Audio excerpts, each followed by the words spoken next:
एक घर से सास और बहू के झगड़े की काफी देर से आवाज आ रही थी। झगड़े की आवाज इतनी तेज थी कि पड़ोसियों के कान खड़े हो रहे थे। पड़ोसी मजे ले रहे थे। झगड़ा खत्म होते ही बहू किसी काम से बाहर आई तो पड़ोस की एक बूढ़ी औरत आई और बोली, बेटा तेरी सास तो कुतिया का मेल है, अगर ऐसे ही चलता रहा तो तेरा तो जीना हराम हो जाएगा।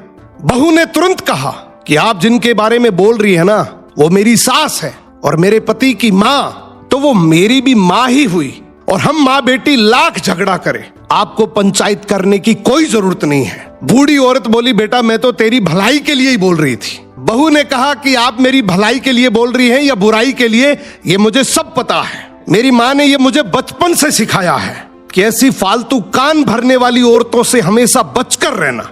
ये कान भर भर के हंसता खेलता परिवार तुड़वा देती हैं। दादी सब समझ गई और बड़बड़ाते हुए वहां से चली गई। अब बहू जैसे ही घर आई अपनी सास को सारी बात बताई। ये सुनते ही सास की आंखों में आंसू आ गए।